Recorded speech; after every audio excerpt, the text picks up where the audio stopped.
Waarheen lei dit en wat is die doel daarvan? Wat is die doel van 'n misleiding? Die doel van 'n misleiding is om iemand iets te laat glo wat nie waar is nie.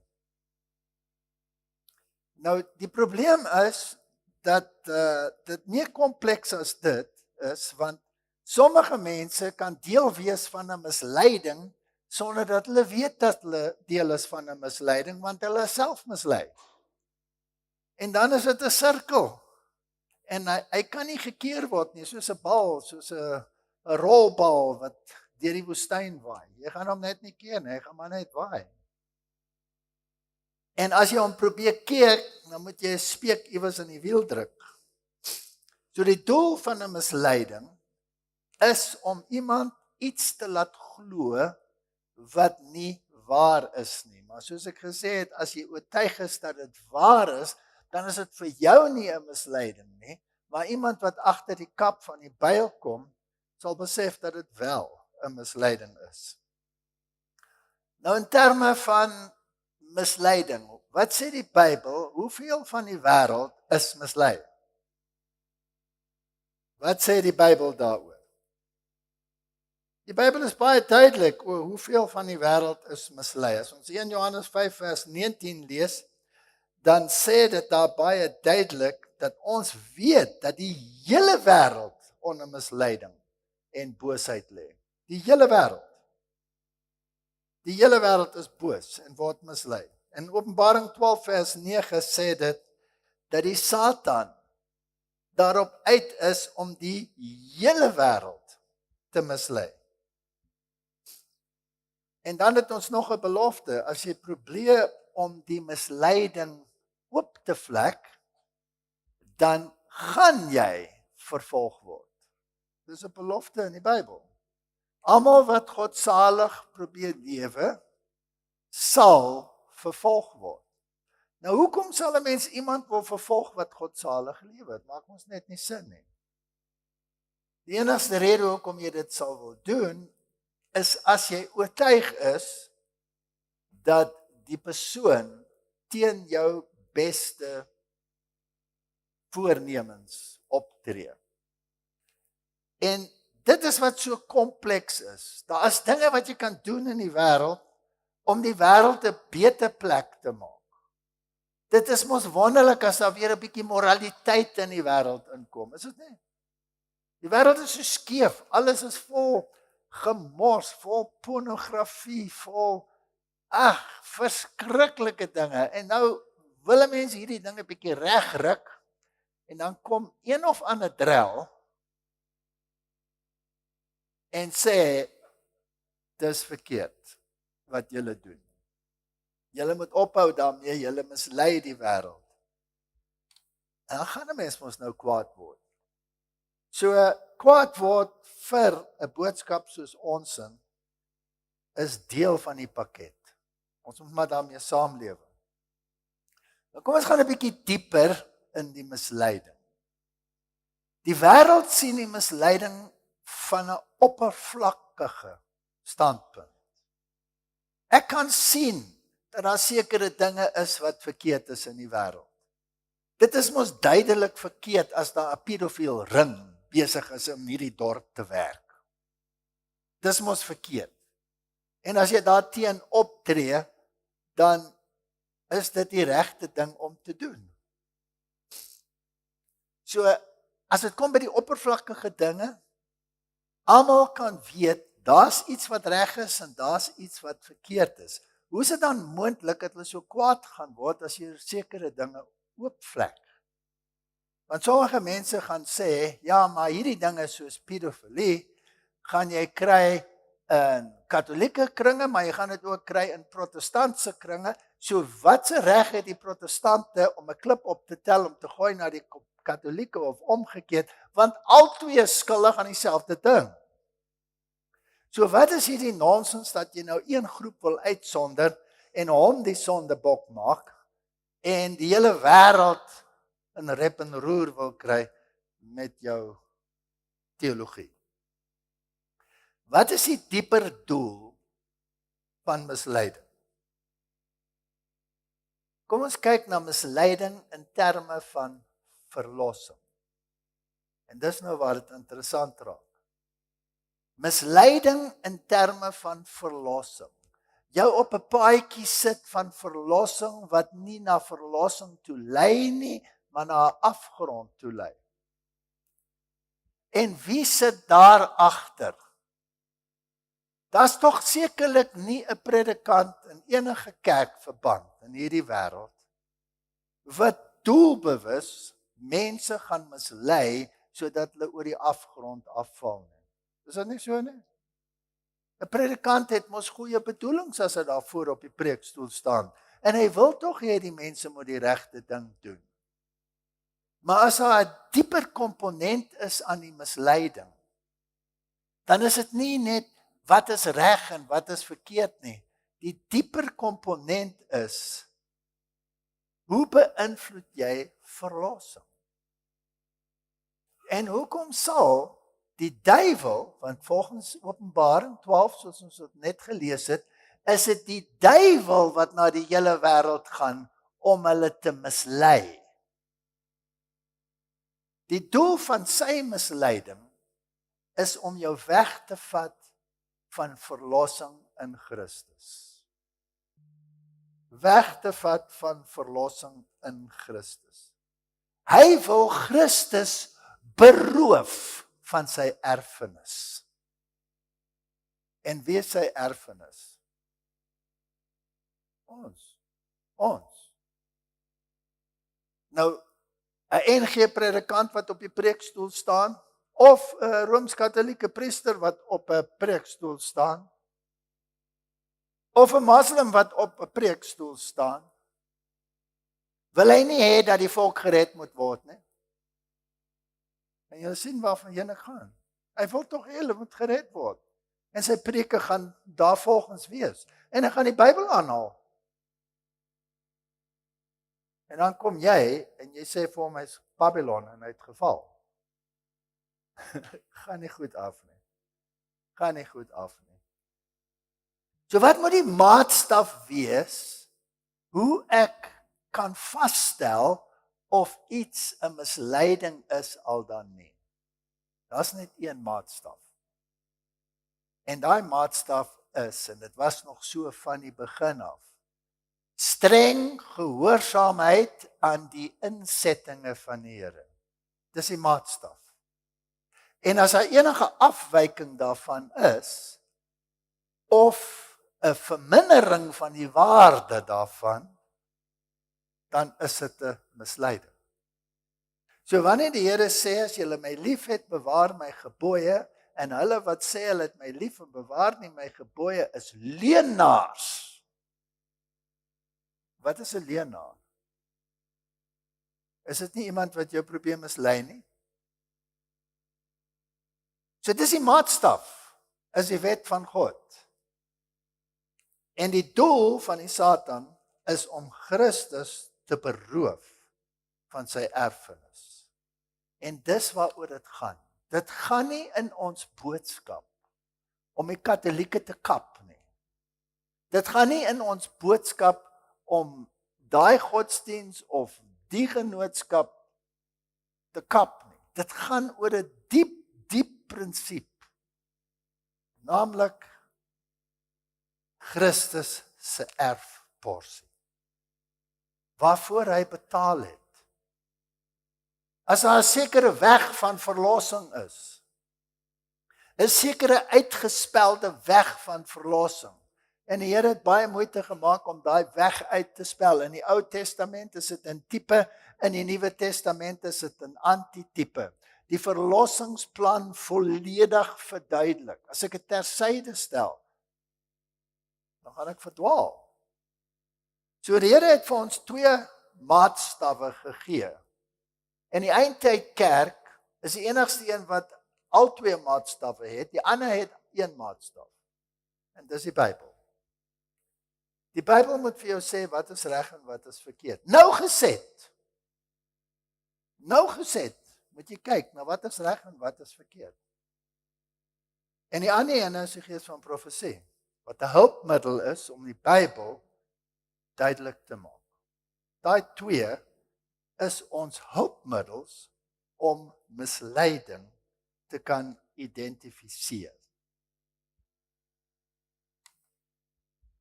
So ons weet nou dat die hele wêreld ly onder misleiding. Ons weet dat daar 'n dag van rekenskap kom en dat elkeen van ons 'n spesifieke keuse moet maak. En ons weet dat dit 'n baie rowwe tyd gaan wees. As jy Jesegiel hoofstuk 9 lees, daar's die man met die inkpen. En daar kom 'n skudding, 'n geweldige skudding, wat selfs God se mense gaan skud tot in hulle diepste wese. Want is die kerk gevrywaar van misleiding? Nee. Inteendeel, die teken van die Satan sal sekerlik die kerk wees wat die volle waarheid verkondig, is dit nie so nie? So die kerk gaan 'n teken wees. So elke vorm denkbaar van misleiding sal in hierdie geleedere ingegooi word. Op alle vlakke. Dit kan 'n teologiese vlak wees, maar dit kan ook 'n finansiële vlak wees.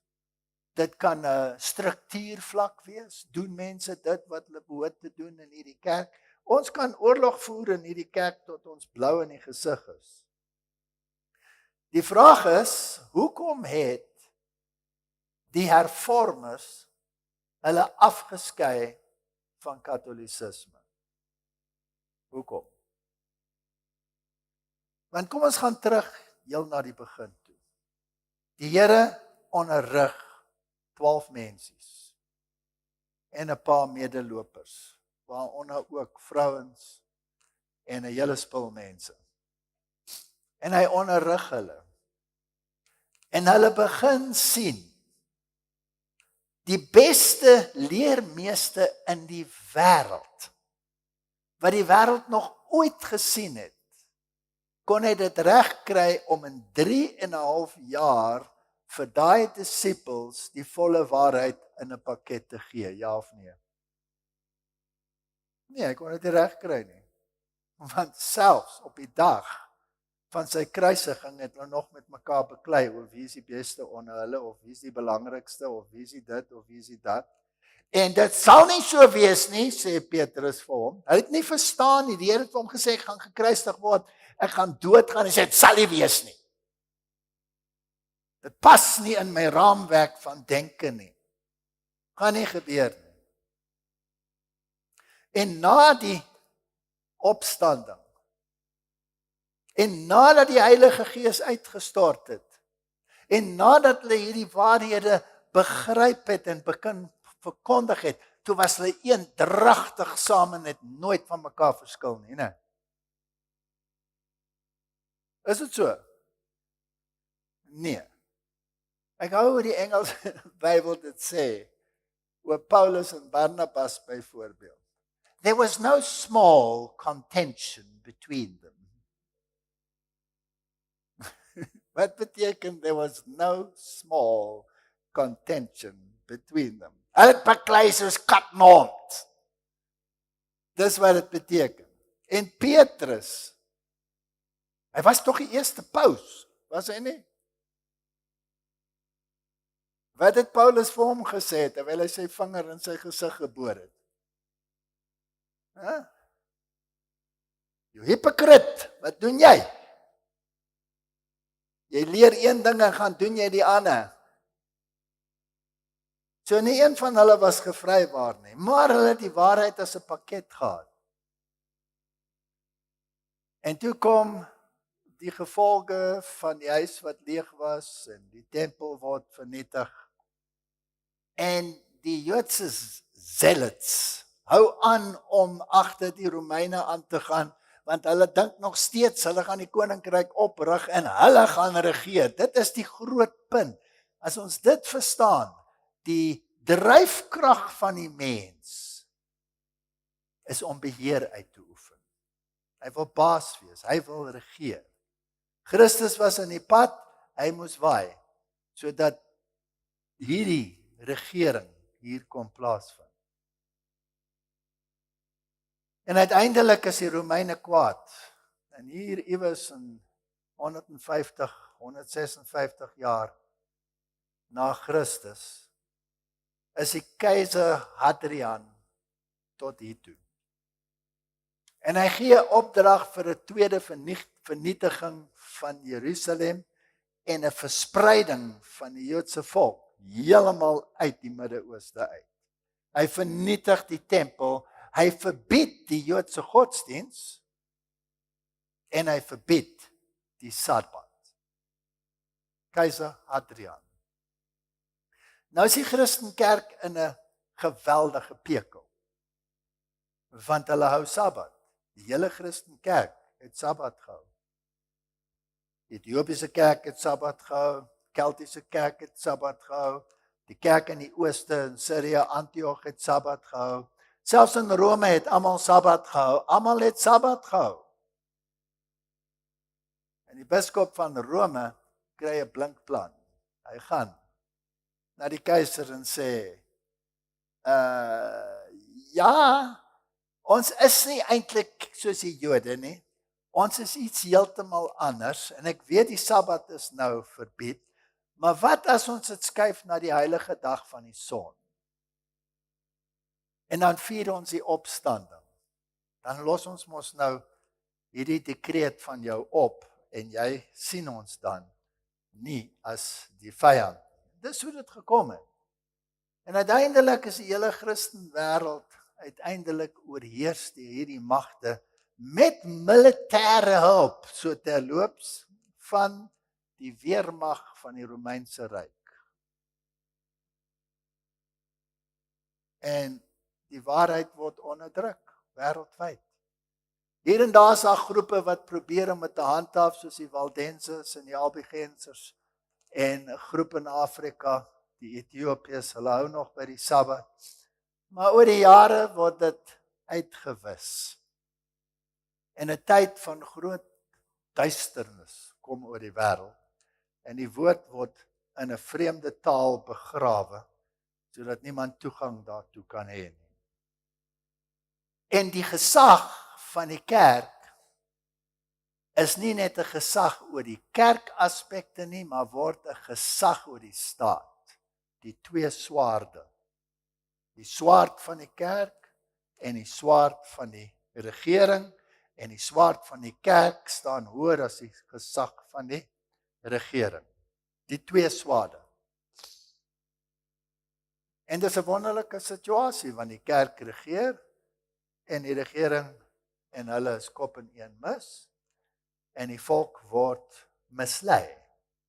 Om te dink dat die verlossing kom deur die sisteem eerder as deur Christus. So daar's 'n hele beweging om die verlossingsplan te kelder. En hulle sit priesters in die plek van predikante. Die Bybel praat van dienaars. En hier kom dan nou weer priesters. Nou wat is 'n priester? Wat is die verskil tussen 'n predikant en 'n priester? Hoekom is ek 'n predikant, maar 'n Romeinse predikant is 'n priester? 'n Priester bring 'n offer. Hy offer.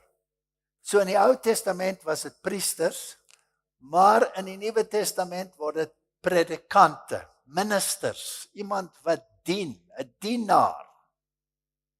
Maar 'n priester bring 'n offer.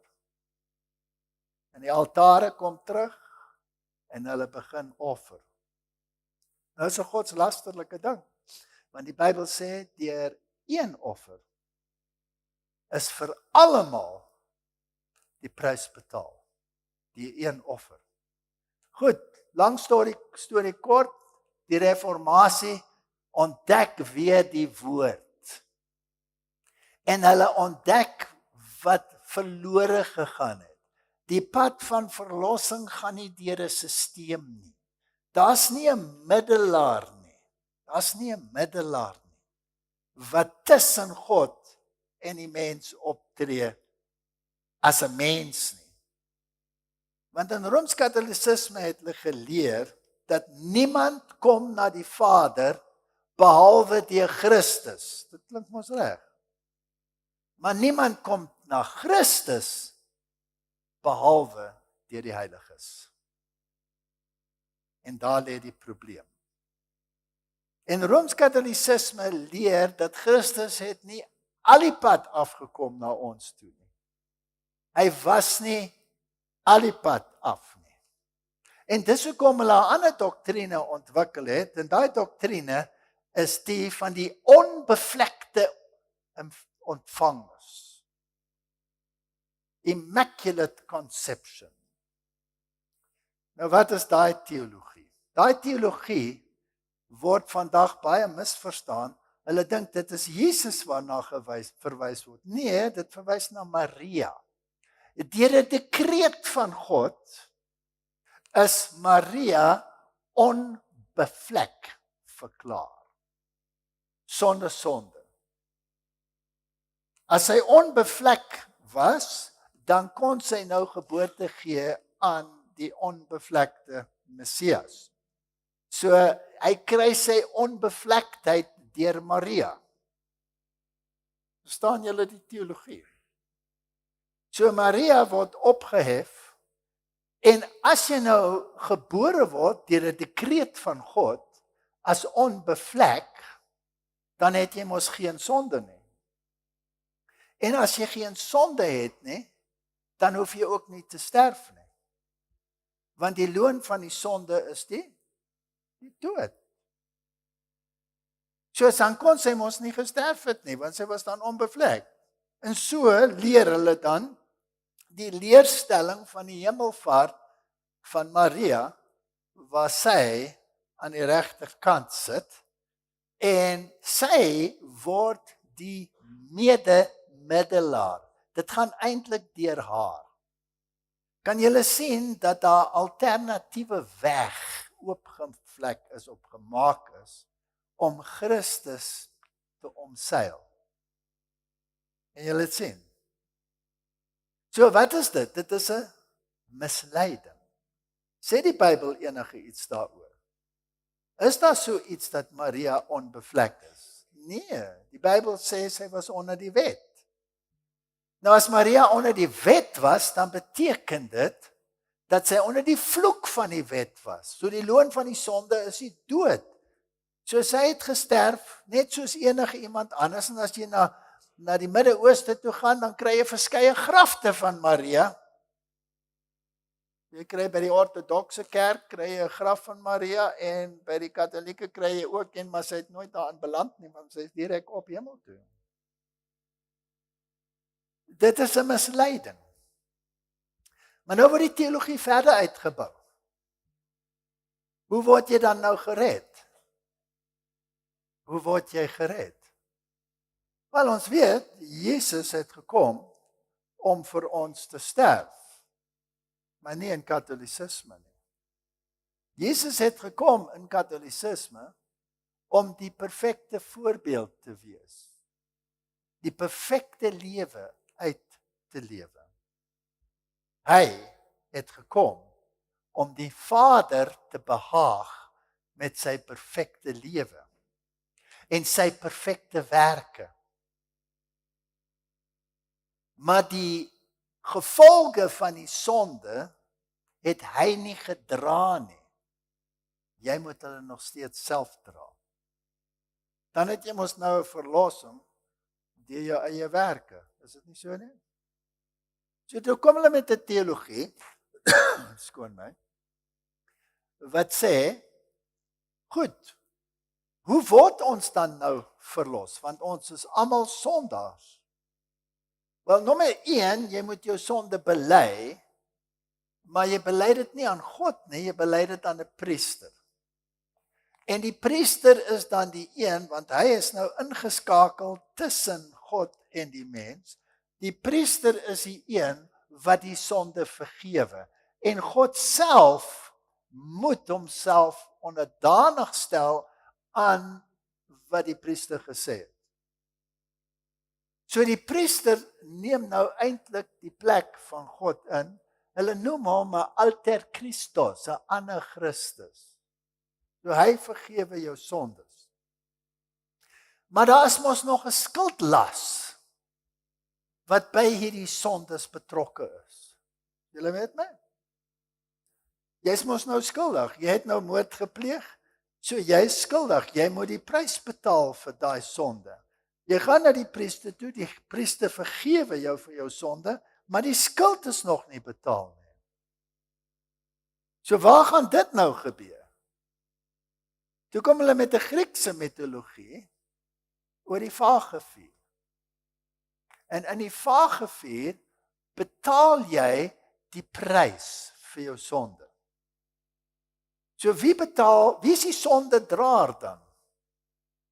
Jouself. En wat was die rol van die priester tussenin? Hy is net die middel om die sondes vergewe te kry. Maar die een wat die sondes moet dra is jy. Nou gaan jy en jy sit in die vagevuur.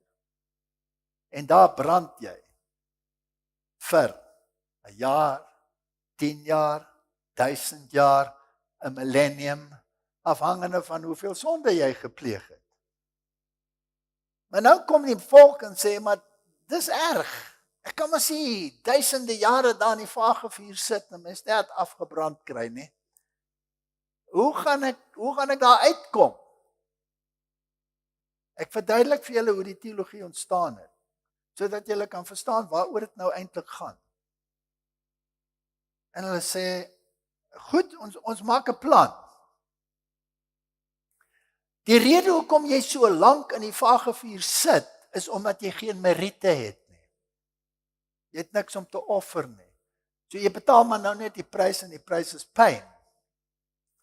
Maar jy het geen meriete. As ek vir jou meriete kon gee, dan hoef jy minder in die vagevuur te sit.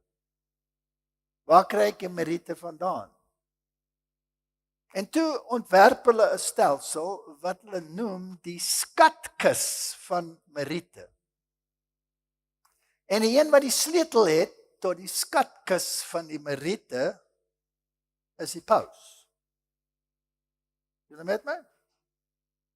So die paus, hy het 'n sleutel om die skatkis van meriete oop te sluit en hy het 'n lekker skeplepel waarmee jy kan uitskep en dit vir jou gee. Maar die vraag is, waar kom die meriete vandaan wat in die skatkis is?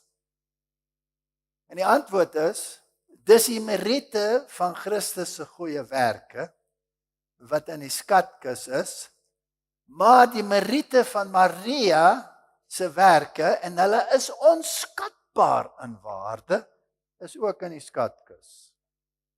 En van elke enkele heilige. Want daar's net soveel wat jy moet doen om die ewige lewe te verkry. Maar sommige mense het meer gedoen as wat nodig is om die ewige lewe te kry. En dan is ons oortollige meriete. So hulle gebruik die meriete van hulle goeie dade om in die hemel te gaan, en die oortollige was mos nou onnodige uitgawe gewees. Gaan in die skatkis. En toe kom hulle op die idee, maar weet jy wat?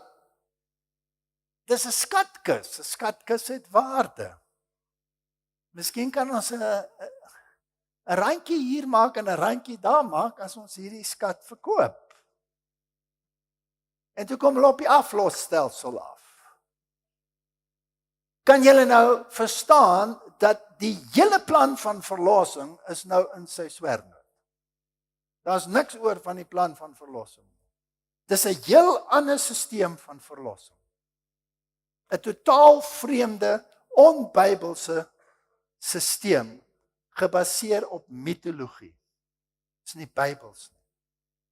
Maar dit is die stelsel wat opgestel is in die middeleeue. En toe verkoop hulle nou hierdie meriete. En die manne is desperaat. En dan verkoop hulle die meriete nie net vir jou nie, Maar wat as jy 'n belegging wil maak oor jou oupa, of jou ouma, of jou tannie, of jou kind, kan ek nie 'n Meriete koop vir hulle nie. En wat as ek Meriete vooruit kan koop vir wat se sonde hulle ook al gaan pleeg? Kan julle verstaan waar jy in die stelsel gaan? En dis wat hulle toe gedoen het. En Tesla het gegaan en hy het sy donkie gehad en hulle die Meriete verkoop en jy het 'n aflos daarvoor gekry. En Martin Luther wat begin het om die Bybel te lees, het gesien maar dis 'n klomp pog. Nêrens staan dit in die woord van God nie. En waar is Christus nou in die rol? Behalwe vir sy fantastiese Meriete wat in die boks ingegooi is. En hy maak kapsie. En hulle begin studeer. En hulle vind uit dat die stelsel wat 'n misleiding was, die relevantie van Christus in die verlossingsplan ondermyn het. En hulle begin dit regstel.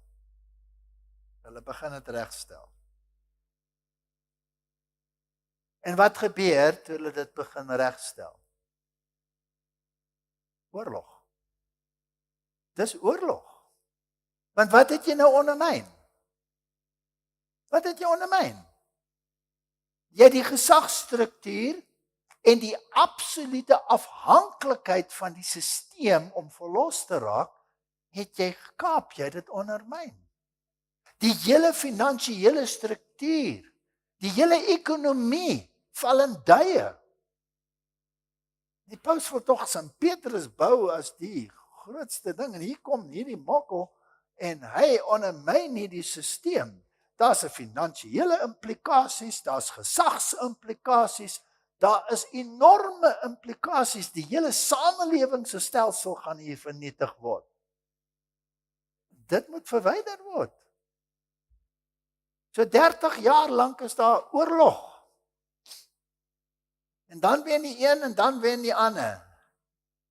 Nou vra ek vir julle, is dit 'n stryd uiteindelik in sy kern oor stelsels en meganismes van verlossing, of is dit 'n stryd oor die sentraliteit van Christus in die verlossingsplan?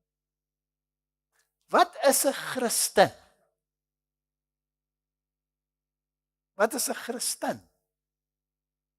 Is tog iemand wat die naam van Christus aan homself toeëien en sê, ek is 'n Christen. Ek volg Christus. En ek kan nie net Christus volg omdat ek iets lekkers daaruit wil kry nie. Dis 'n enorme pakket wat saamgaan met 'n totale verandering van sienswyse, leefwyse en 'n verbintenis met God van wie ons so ver verwyder is. En die protestante begin studeer en hulle studeer die boek Daniël. En Martin Luther raak so opgewonde oor die boek Daniël dat hy besluit toe hy die Ou Testament begin vertaal het, die heel eerste boek wat ek gaan vertaal is die boek Daniël. Want die volk moet weet. En sonder die boek Daniël kan ons nie die boek Openbaring verstaan nie. En dis verstommend wat daai hervormers gekry het uit die boek Openbaring en Daniël. Want toe die hervormers daar was die tweede dier van Openbaring 13 nog nie eens daar nie. En later het, soos die hervorming voortgegaan het, het mense soos Wesley gesê, "Sjoe, ons staan nou hier by 18 so en so en daai dier, hy moet nou kom. Hulle het studeer. En op grond van die studies het hulle agtergekom dat die vyand van die evangelie is die Rooms-Katolieke stelsel. Dit is anti-Christus. Anti het twee betekenis. Anti beteken teen, maar dit beteken ook in die plek van. En dis presies wat Rome gedoen het. Hy het 'n stelsel ontwerp wat die stelsel in die plek van die verlossingsplan geplaas het. En dit is die kern.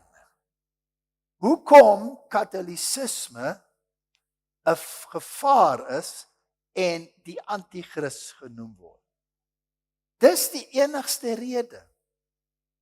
Die rede is nie dat die paus 20 concubines gehad het en gehoreer en morele verval gehad het, nie? Of partytjies gegooi het, nie? En derhalwe wil 'n mens nou nie meer by die Rooms-Katolieke Kerk wees nie. Die rede hoekom daar 'n skeiding nodig was tussen protestantisme en katolicisme is op grond van die lering. Nie op grond van die leefwyse of die gedrag van die opponent nie. Want daai klip kan baie vinnig aan twee kante gegooi word. Is daar protestantse kerke wat gevrywaar is teen morele verval? Nee, daar is nie. Dit gaan nie daaroor nie. Dit gaan oor die sentraliteit van Christus. En die pilare van die reformatie was regverdiging deur die geloof. Dis die onwrikbare pilaar dat jou verlossing is in Christus en Christus alleen en dis deur geloof in sy bloed wat jou verlos.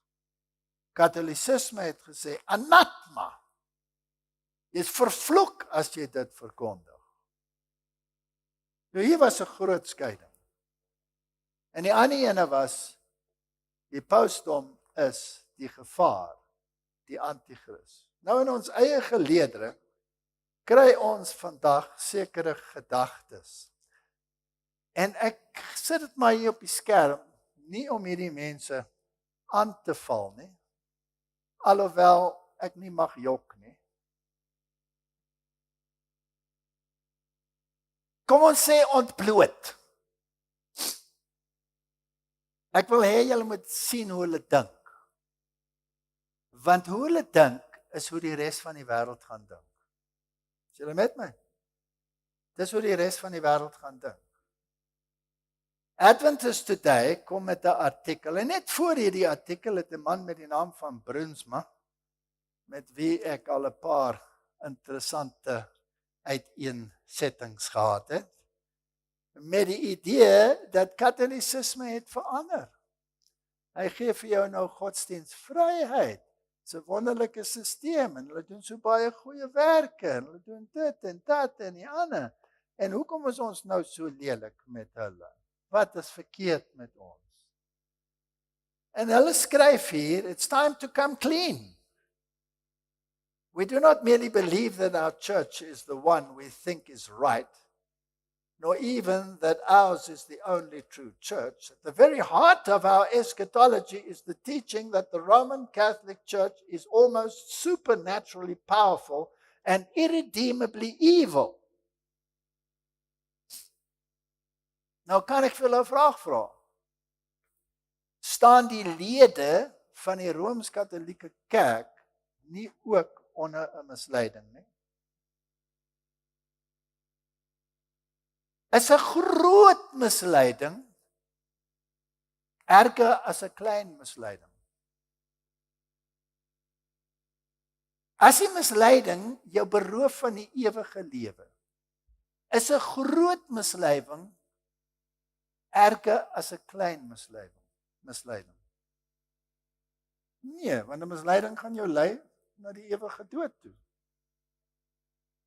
So, 'n groot misleiding, in my opinie, is eintlik minder gevaarlik as 'n klein misleiding. 'n Klein druppeltjie gif in 'n lekker glas vrugtesap is meer gevaarlik as 'n hele beker vol gif. Wat sê hulle verder? Hulle sê die Romeinse gevaar is nie so erg nie, maar ons Adventiste leer, hulle soek globale dominasie. Hulle wil die wêreld oorheers. Hulle wil die ekonomie oorneem. Hulle is in verbintenis met die duiwel. En hulle pragtige seremonies is daar om mense te mislei. Dis wat ons leer. Kan ons so kleinlik en so stupid wees. Dis wat hulle skryf in die artikel. Ek was een keer in Rome in die Vatikaan en daar was 'n katholieke priester. Hy het kom kuier in die Vatikaan en hy staan daar by 'n pilaar en ek staan so net langs hom by 'n pilaar en daai musiek weer galm en daai klanke en daai klein seentjie koor begin sing en die atmosfeer is oorweldigend en hy skree, hy lig sy hande so op en hy sê, dit is die koninkryk. En hy raak flou. Hy gly so teen die pilaar af. En daar lê hy. So ek het my eie oë gesien wat die uitwerking van die seremonies is. En dan hulle predikante is immoreel. Ek weet nie of julle die koerante dopgehou het hoeveel duisende, honderde duisende kindertjies mishandel is deur die stelsel. En is dit nou 'n rede hoekom ek teen die Rooms-Katolieke Kerk is? Glad nie. Het is verkeerd dat hulle dit doen, maar dit gebeur in protestantse kringe en ek is seker dit het al in ons eie kringe al baie keer gebeur. Want die mense is nou maar gevalle wese. En hulle gaan ons vervolg, skree ons. En dan kom hulle met hierdie stelling. Ek is geëmbarrasseerd, skryf jy. Net omdat 'n Victoriaanse vrou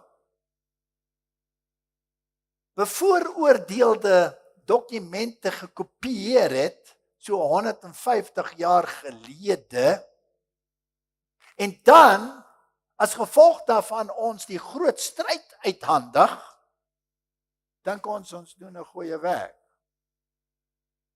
So ek neem aan hierdie persoon glo nie in die gees van profesie nommer 1 nie.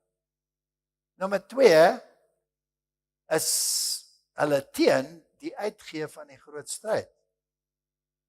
So wat sê hulle daaroor? Hulle sê nee, ons moet hom nie uitgee nie. En dan is hierdie vrou nog baie naby aan antisemities. Dan was die Here ook antisemities. Hoe hy gepraat het met die Fariseërs, lees dit maar daar in Matteus, hoe hy gepraat het met hulle. En dan sê iets baie interessant in nog 'n ander artikel. Dis nou die uitgewer wat so skryf van hierdie dokument, in hierdie dokument. En hy sê die mense van die boek,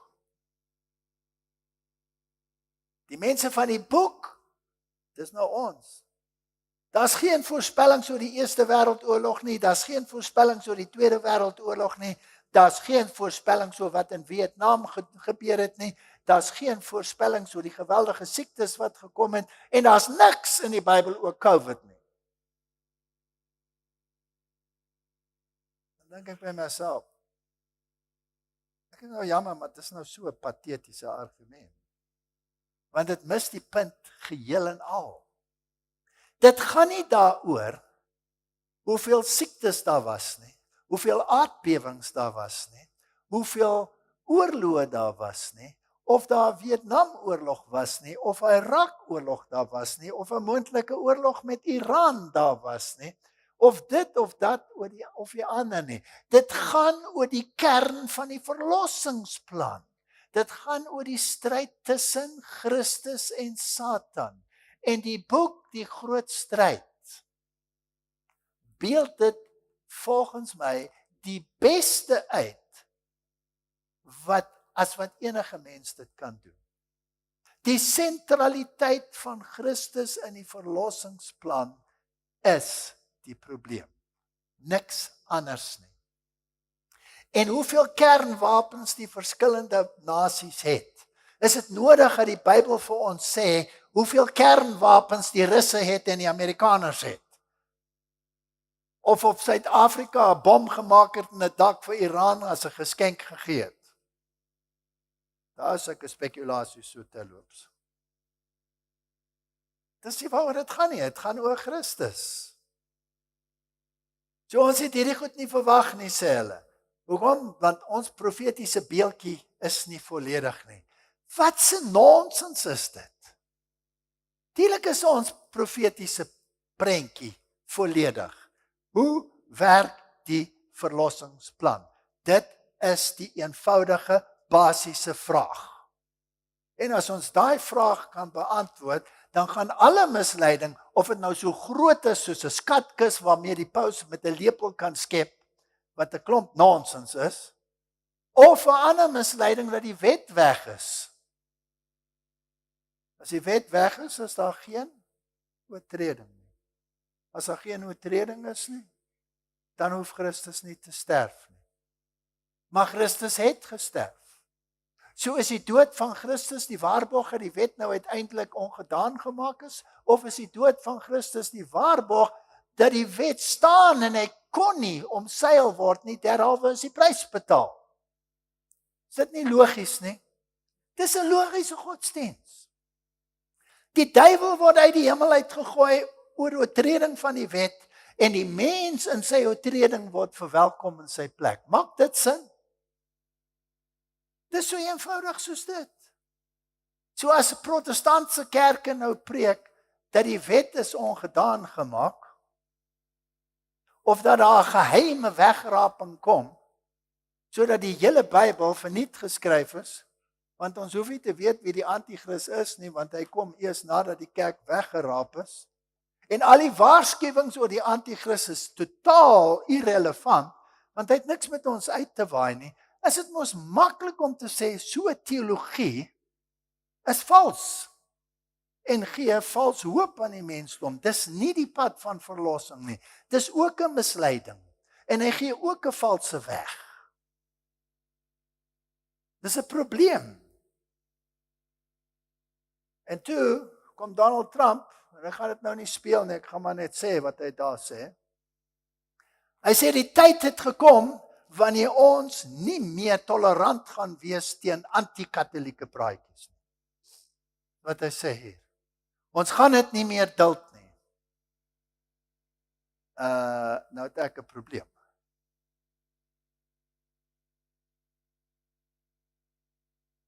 Ek hoef nie te sê, daai predikant het dit gedoen, en daai priester het dat gedoen, en die ene het dat gedoen. Dit gaan nie daaroor nie. Dit gaan oor die groot prentjie. Die verlossingsplan. Misleiding. Pas op, dat niemand julle misleid nie. Ons gaan nie anti-katholieke retoriek toelaat nie. Sy woorde, nie myne nie.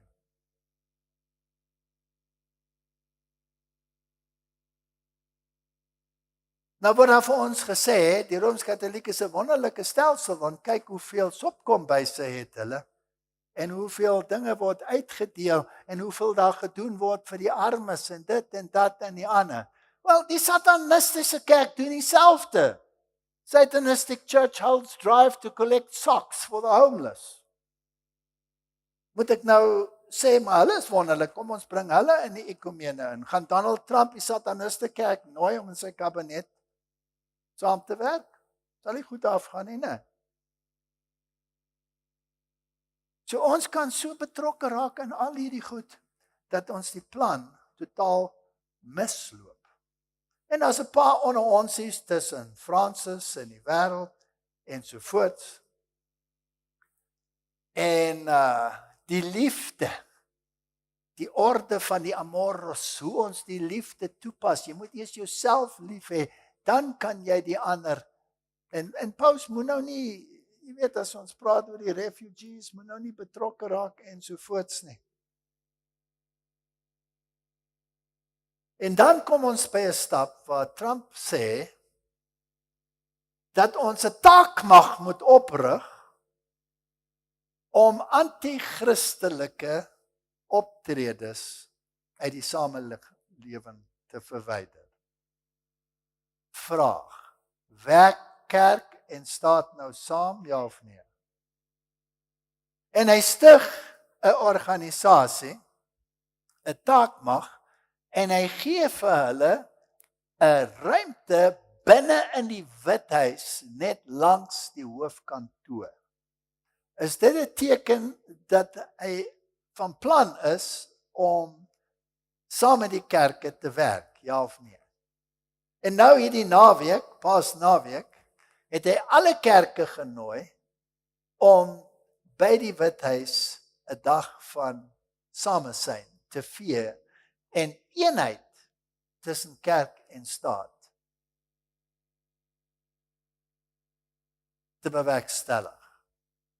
En Franklin Graham het gesê, dis die wonderlikste ding wat kon gebeur, want die morele verval in die FSA is so enorm, dat dit is nou die geleentheid om dinge reg te stel. Sê die Bybel vir ons dat dit gaan gebeur. Wat was die groot probleem in die middeleeue? Die kerk en die staat het hulle leringe en hulle gesag afgedwing op die bevolking. Daai ding is gebreek na die reformatie. Nie onmiddellik nie, want die protestante het ook geglo kerk en staat moet saamwerk. So Calvin en Luther en almal kerk en staat was saam. Dit het eers gebreek eintlik na die Franse Revolusie. So hy gaan anti-christelike gedrag gaan hy verwyder.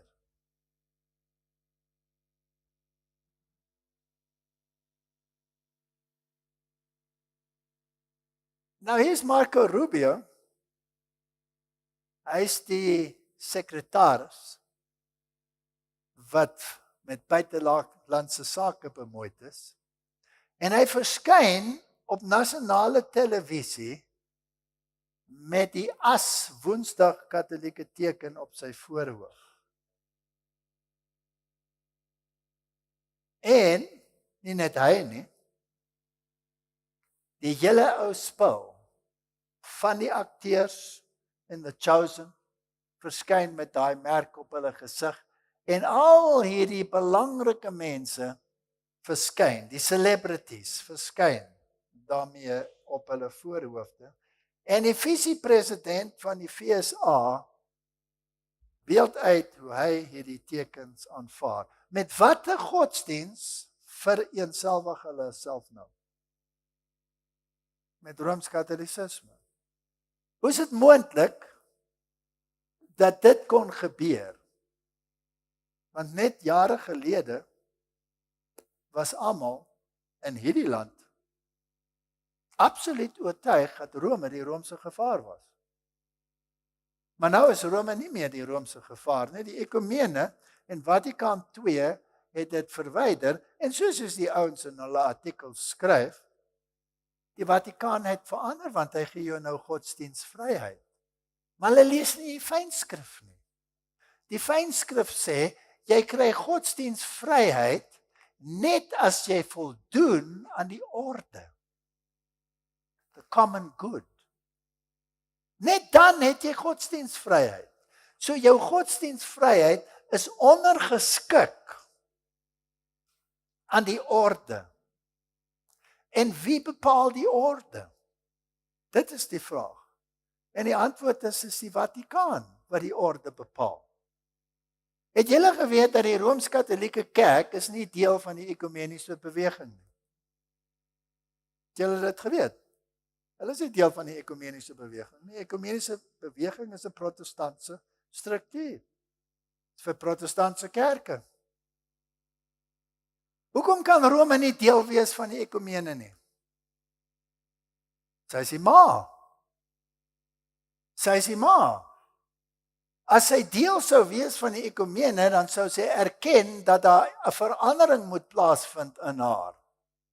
Maar sy is nie deel van die ekumene nie. Die kinders is deel van die ekumene en dan moet hulle terugkom na mamma toe en moet haar gesag aanvaar. En as jy haar gesag aanvaar, hoe werk jou verlossingsplan?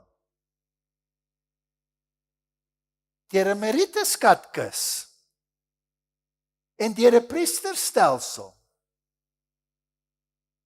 En dis ongelooflik dat protestante so ver gaan om selfs hulle artikel oor regverdiging deur die geloof te verander, te laat omskryf, sodat dit die katholieke prentjie weerspieël, eerder as die protestantse een.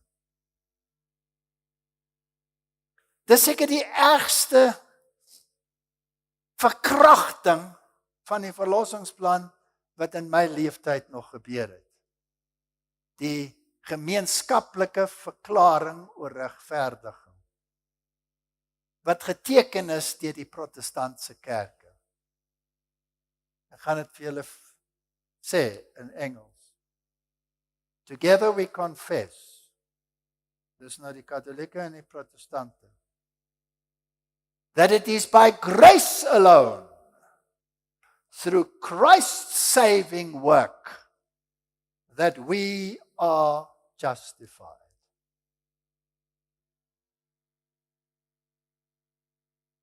Julle moet dit mooi verstaan. Together we confess that it is by grace alone, through Christ's saving work, that we are justified. Klink dit verkeerd? Dit klink nie verkeerd nie, dit klink reg. Dis vrot. Dis vrot. Dis 'n verkragting van die verlossingsplan. Dis 'n kompromis om protestantisme se kernleerstelling te verander in 'n katholieke leerstelling. Hoe moet hy wees? Through faith alone. Nie grace alone. Ja, daar is genade betrokke, maar die Bybel sê dit is deur die geloof dat jy gered is. Jy kry genade, ja, maar as jy teen my gesondig het en ek vergewe jou, dan gee ek jou mos genade. Ek kan self vir jou genade uitdeel, maar kan ek vir jou verlossing deur geloof uitdeel? Nee. It is by faith alone, through Christ's atoning blood, that I am justified. Nie deur sy goeie werke wat in 'n skatkissie gegooi word, sodat die paus met sy lepeltjie dit kan uithaal en dan klop aan 'n deurtjie elke 25 jaar, soos hy nou gaan doen in hierdie jaar van hulle, om die siele uit die vagevuur uit te laat. Wat se twak is dit? En as hy so besorgd was oor die mensdom en die afgestorwenes, hoekom staan hy nie 24 ure dag daar met sy hamertjie teen die deur om die siele uit die vagevuur te verlos? Hoekom moet hulle 25 jaar lank braai voordat hulle daar uitlos? Kan julle sien dat ek redelik passievol is oor hierdie ding? So, is ek nou teen die arme katoliek wat daar sit in die kerk en op as Woensdag, net voor hierdie Paasnaweek, daai as daar op sy voorhoof laat sit om te wys, kyk, ek is 'n goeie katoliek. Of ek gaan na die biegstoel toe om my sondes te bieg, sodat die priester my sondes kan vergewe, sodat ek daar miskien, as ek nou doodgaan, is ek nogal gelukkig, want oor 'n paar dae gaan die paus my vrymaak uit daai vagevuur uit. Dis 'n patetiese godsdiens. En ons moet dit bekamp.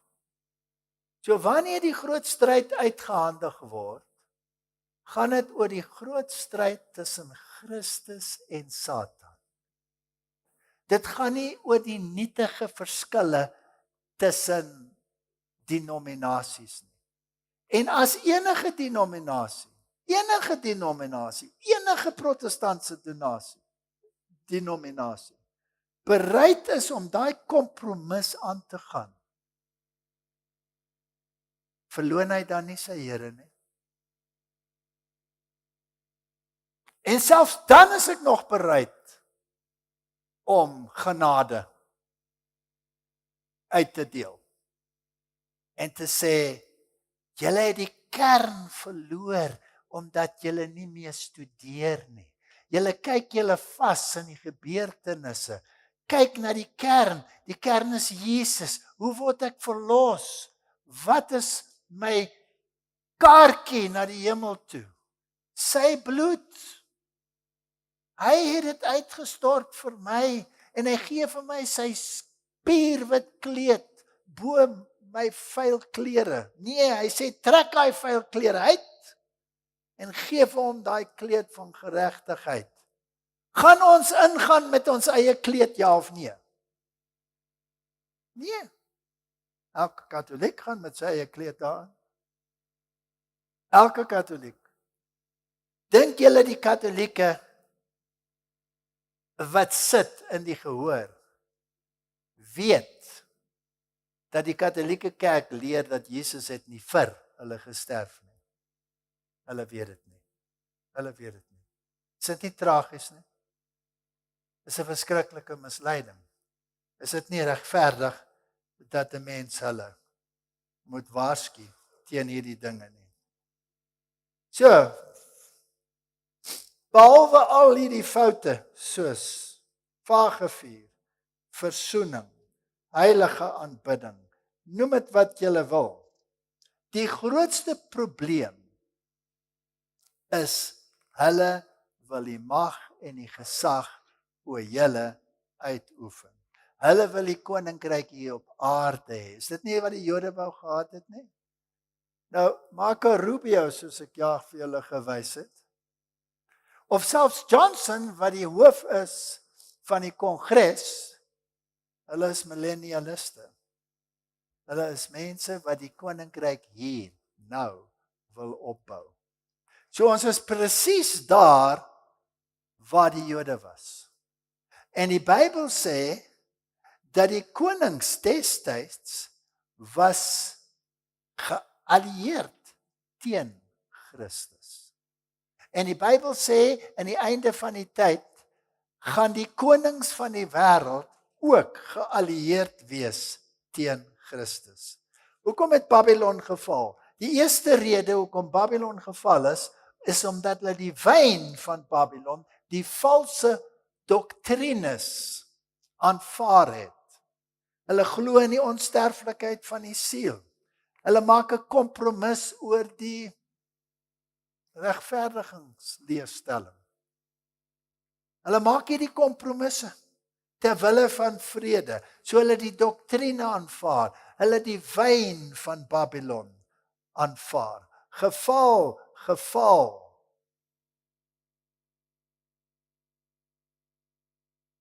En die tweede rede is omdat hulle staat en kerk wil bymekaar bring. Sien ons dit gebeur voor ons oë? Ja. Die derde rede hoekom hulle geval is omdat die ekonomie gekoppel word met die staat. Dit is die regeringsstelsel van Rooms-Katholicisme. Mense noem dit fascisme. Wanneer die staat en die ekonomie 'n samewerkingsooreenkoms onderteken om 'n vennootskap aan te gaan ter wille van die bevolking. Dis die definisie van fascisme. So daar's 3 redes hoekom hulle val. En ons lees hulle in die Bybel. So al die nasies is dronk van die wyn van haar hoerery. Openbaring 18 vers 3. Handelinge 4 vers 26. Die konings van die aarde het gestaan teen Christus. Psalms 2 vers 2 in Jesus se tyd. Die konings van die aarde en die leiers van die wêreld het saam gesweer teen Christus. Wat gebeur aan die einde van die tyd? Openbaring 16 vers 14. Hulle is geeste van duiwels wat wonderwerke verrig en hulle gaan na die konings van die aarde en die hele wêreld om hulle te versamel vir die groot dag van stryd teen God Almagtig. Openbaring 17 vers 2. En die konings van die aarde het hoerery gedryf en die inwoners van die wêreld misleid. Openbaring 17 vers 18. En die vrou, die kerk wat jy gesien het, is wat die konings van die aarde beheer. Kan dit duideliker wees in die skrif? So is ons godsdiens gebaseer op Catholic bashing. Mens kan dit so sien. Maar die kern, en dis wat ek wil hê wat almal moet verstaan, die kern is Christus. Die kern is Jesus. Nou hierdie prentjie, as jy hom daar kan sien, daar staan hy omring deur al hierdie priesters met hulle groot kruise. Het die tyd aangebreek wanneer daai kerk van die middeleeue weer sy stem gaan verhef en sy doktrines weer deur wetgewing gaan afdwing. Die tyd het gekom. Wat ek vir julle wil sê, broers en susters, is maak nie saak wat Adventist Today sê nie, of wat Spectrum sê nie. Spectrum is gestig deur 'n klomp dokters wat geglo het dat die gees van profesie se visioene was op grond van epileptiese aanvalle. My antwoord is die beste epileptiese aanvalle wat ek nog ooit gelees het.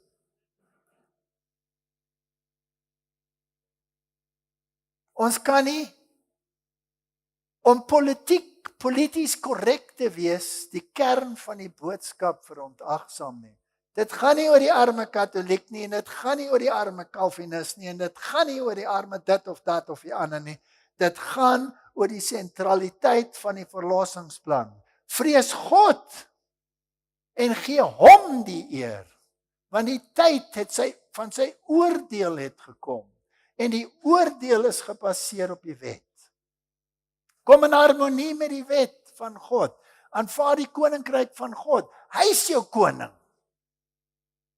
Geen paus, geen predikant het die reg om my te beroof van die verlossing wat net beskikbaar is in Christus Jesus, ons Heer. Kom ons bid. Hemelse Vader, ons leef in sulke ernstige tye. En ons word gebreinspoel om te probeer polities korrek wees in die tye waarin ons leef en terselfdertyd Christus te verontagsaam en tersyde te stel. Om 'n aardse koninkryk te bevorder terwyl ons eintlik wag vir 'n hemelse koninkryk. Om 'n aardse stelsel die eer te gee eerder as om God te vrees en hom die eer te gee.